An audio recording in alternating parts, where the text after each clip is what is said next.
Yes. Go ahead.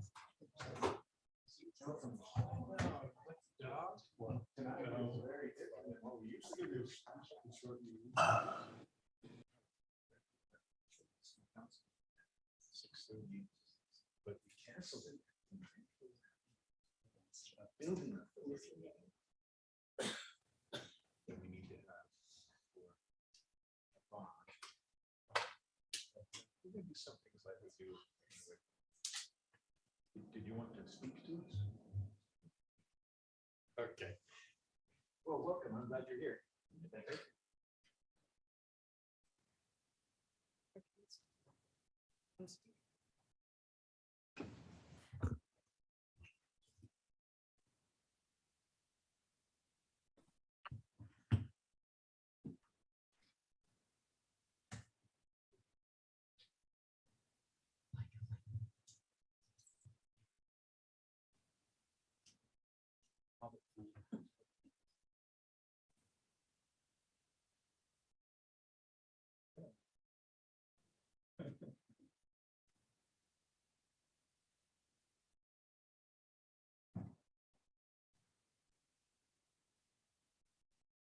I'm a little lost.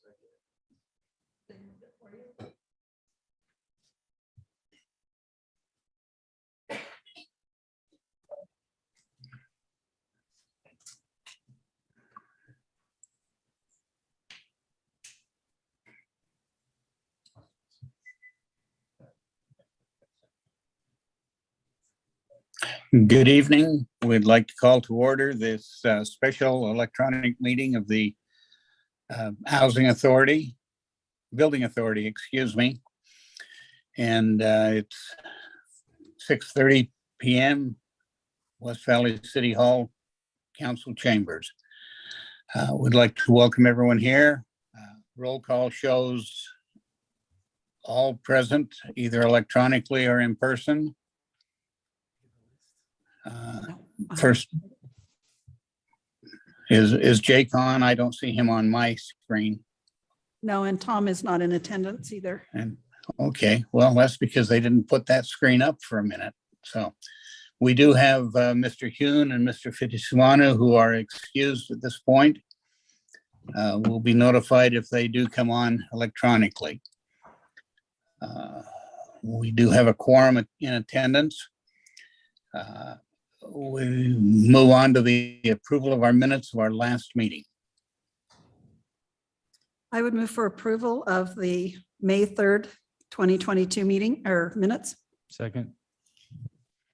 Okay, it's been moved and seconded. All in favor? Aye. Aye. Aye. Okay. Any opposed? Okay, they pass unanimously then.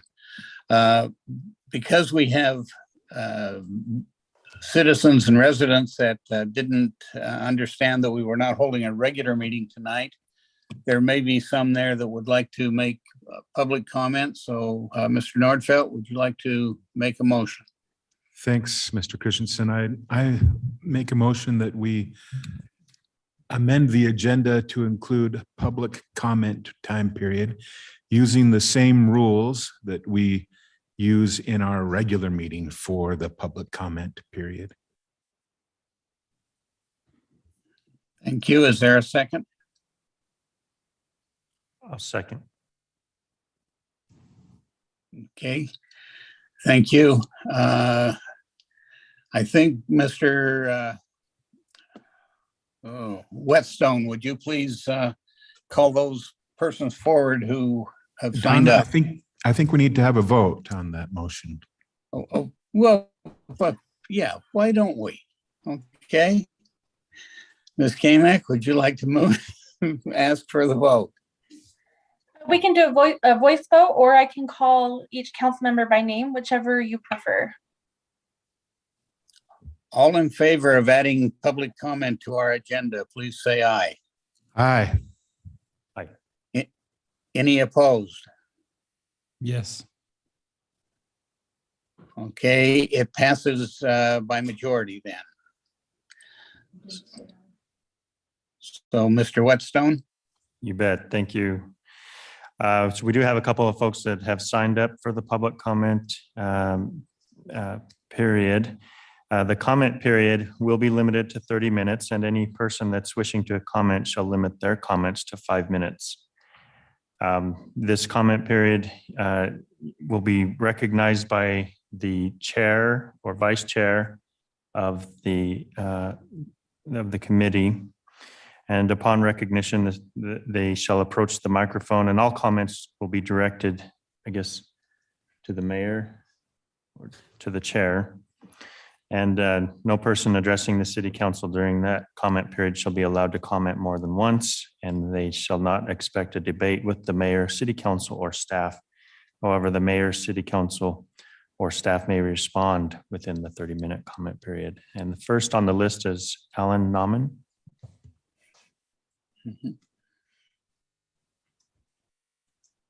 Thank you very much for this time. I really appreciate it. I stand in support of HB 411, passed over 2.5 years ago by the Utah legislature by 2/3 of both parties in both houses. This is something that I believe is very good for West Valley City. It will save us money in the long run because solar and wind, renewable energy, is the least cost form of energy generation in America today. And the Rocky Mountain Power plan to get us 74% of the way there is completely a fantasy, really, because it depends on nuclear power, which is a brand new design, never been built, and they do not have a building permit to date. And they want to give us juice in 6 years. Well, I, for one, say they can't do it. Our best bet is solar and wind. It's practiced. The Salt Lake City and Park City just purchased 80 megawatts of power through Rocky Mountain Power, and the increase in price was less than 2%. There is not much debate about 10%, 25% price increase is not going to happen.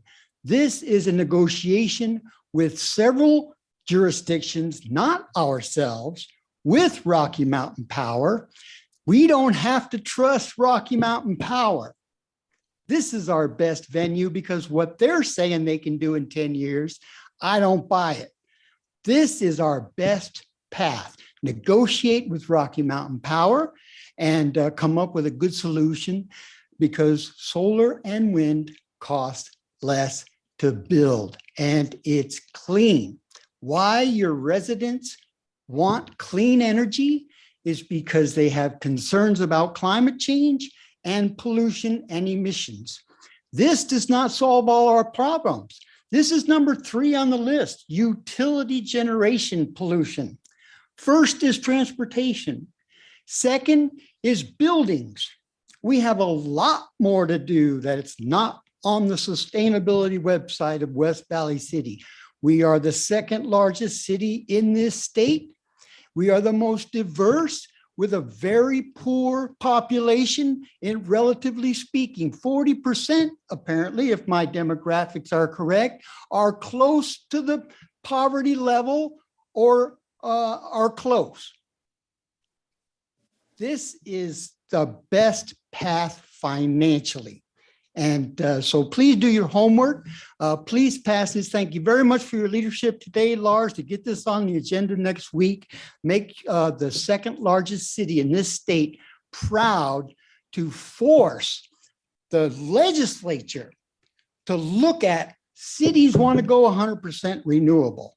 They allowed it to happen. It's cumbersome. It's their you had to work with Rocky Mountain Power and the legislature to get this done. They did the hard work. We can make this work in my estimation, and the deadline for the second half, $48,000. What if the agency changed their mind in 1 week and said, we could pay the second half next year? I myself believe there is private partners like Harmon's, like Petzl. I talked to Tom Adams today because I know this issue's on the table. He is the CEO of Petzl America, not just here in West Valley City. His company is nationwide. He supports this because they're not 100% renewable. This will help them go 100%. They want that. Great. Well, thank you very much for putting this on agenda next week. And I really look forward to a positive 4 votes. We don't need unanimous. We need at least 4, though. Give me 4 or 5 and make me so happy. Thank you. Thank you. Right. We have one other that signed up, David Garbett.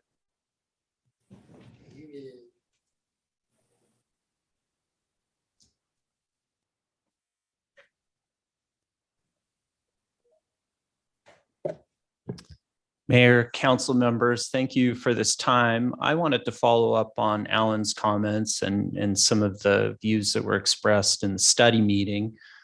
The executive director of an organization called O2 Utah. We're focused on environmental issues here in the state of Utah. We have a number of members in West Valley City, and hopefully you'll get to hear from many of them next week. The public comment as you prepare to vote on whether or not the city will continue in the community renewable energy program. I hope you will. I think it's a great program, but I have to acknowledge up front, I think it's an absolute disaster in terms of design. I think it's unfortunate that you're asked to decide every 2 to 5 months whether or not you want to stay on board, and you try to remember what were the reasons that were discussed for doing this before. I know that you're acting on incomplete information. We don't know what the cost will be to residents yet by participating in this program. That's part of why we need this funding from West Valley so that we can determine what the costs of this program are. I think there are very compelling reasons to participate in order to act on climate, in order to act on our air quality. But one thing I want to touch on that I don't think is discussed enough is that not only in West Valley, but in some of our other communities where this issue comes up, take Ogden, for example, we routinely hear from council members, to borrow a phrase that you brought up, Mayor, we don't have house money here. We have low income residents, and we have to be sure that we're doing right by them. I think that's the right approach to take, but I think that that is the most compelling reason why you should participate in this program. Set aside what the source of electricity is in this program. You are actually getting an opportunity here to control your own destiny in terms of power production. Without the Community Renewable Energy Act, you don't have that. Your decision here is to continue trusting Rocky Mountain Power, that they're seeking the lowest rate forms of power for your residents, or for you as a city to actually look into that and ensure that they do. I mean, personally, I think that Rocky Mountain Power, you're getting the worst of both worlds. You're not getting market competition. And as people, as Council Member Nordfeld discussed, your residents don't get to choose where their power comes from. They don't get to choose what Rocky Mountain Power does in terms of the sources of power that it seeks out. Rocky Mountain Power has disclosed to the Public Service Commission that today, the majority of their coal-fired power plants are more expensive to operate than shut down and switch to renewable power. But why are they in no rush to do it? Because they get a guaranteed rate of return. They don't care if your residents pay more or less for power because they get a guaranteed rate of return. So you have an area where there's no market competition driving prices down. And then unlike other cities like Kaysville or Bountiful, you as a city council don't get to determine the mix of electricity that your residents purchase. So you're really stuck. I mean, it would be as if you turned over zoning to the county, be as if you turned over fire and police to Salt Lake City, and washed your hands of that. And I get that it adds for your staff complexity. I get that there is uncertainty, but the huge flip side of that is that for the first time, the city gets to participate in evaluating the mix of electricity that is provided to its residents. There's a lot of complexity, a lot of technicality, but I think there's great promise, especially pursuing clean energy. There's great promise for West Valley City being able to determine its own mix of electricity. The reason that people like Alan and I are so excited about this and think that at the end of the day, you will actually have lower rates for your residents is because we're able to look in the Intermountain West at bids for new power production, and routinely wind and solar come in well below coal. They come in well below natural gas. So we're optimistic. Go through this study process. We think that what you'll find is that your residents' rates will be lower under this program, especially when you consider this is really about making an investment for the next 30 years. The great thing about renewables is all the costs are up front. You have a mortgage payment that is stable. With oil and gas, those fuels fluctuate. They're likely to continue to increase. So I hope you next week will vote to stay in the program and start to take control of your power production in the city. Thank you. Thank you. Are there any members that would like to speak at this time? VSOC. Don, you're still alive. I'm still live, I know, and I've got a timer here. I don't know if it's on up there. Is it on in there? Yes, it is. Thank you. I Okay. never take my 5 minutes, Don, so. No. Do your research. Look at Nicole's presentation. Look into everything before you make your vote. Do your research. That's all I have. Any others who would like to speak on public comment? Mr. Pyle, anything that you have? No, sir. You want me to start with you want me to introduce the item? Well, let me apologize to Mr. VSOC first that I was still on live. I will do my research. He knows what I said in study meeting, and I'm still researching. So let's go on to the next item, which is our public hearing. And if you'd please introduce that. Absolutely. So tonight we are accepting public comment on potentially up to $6.5 million in bonds for the court construction project, which has been discussed multiple times over the last few months. We actually do have about half of the project costs right now in terms of land, securing the land and also doing the construction. We have purchased the property, which consists of half of the current city hall facility, which we reside in. And I might note the 6.5 million does not represent the expected amount. That's simply the parameter resolution or the parameters around which we've adopted our resolution in the past. So it gives us headroom if there were some other problems, but we expect the bond amount to be in the neighborhood of $5 million. We do have Laura Lewis there tonight if you want to ask any questions, but again, I'll just summarize by saying there is no item to approve or make a decision on tonight. This item is strictly to take public comment. Thank you very much. Are there members of the audience who would like to make public comment?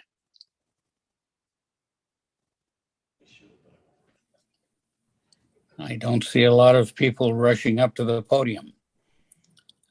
Ms. Lewis, would you like to say anything? Not unless you have any questions. Okay, thank you. To the authority, any of you have any questions?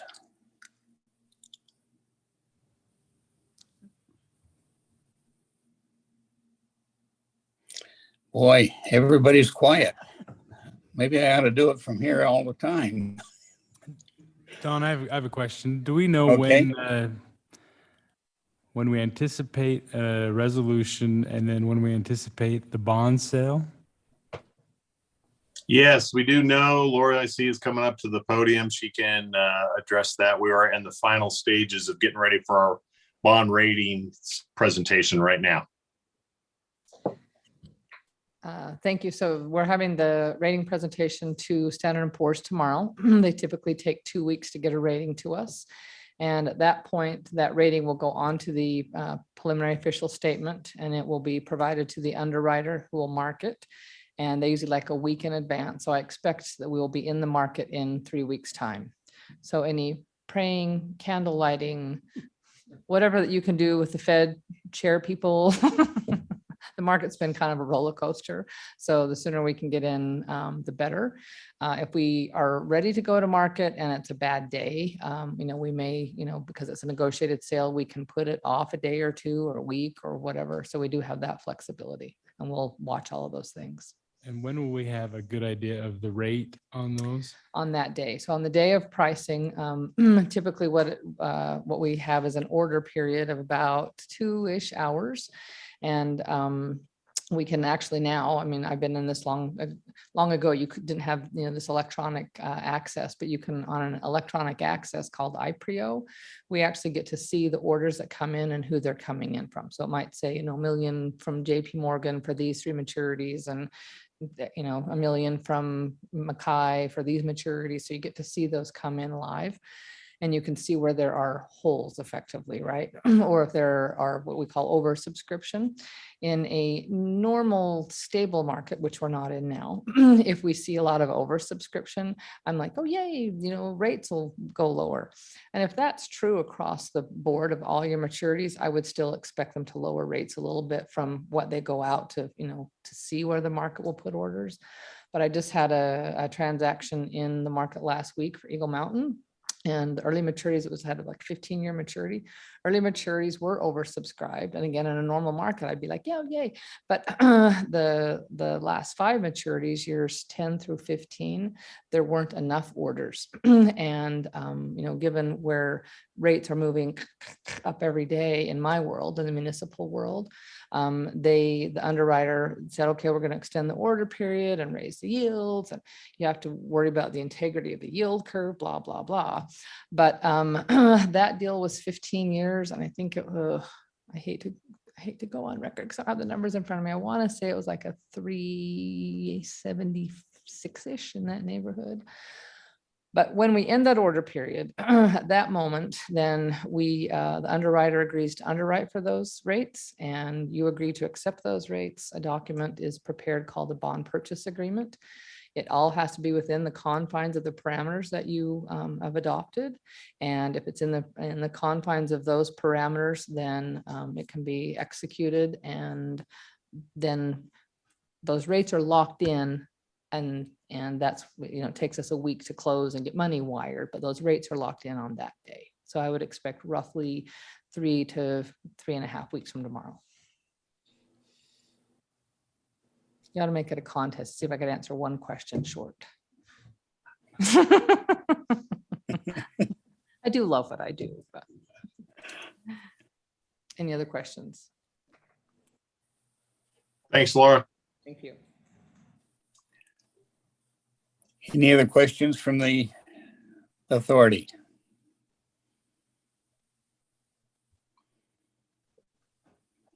Seeing none, we'll close the public hearing. And we have one more motion. Motion to adjourn. All in favor, please say aye. Aye. Any opposed? Thank you very much. And thank you for letting me conduct this way. Hopefully I'll be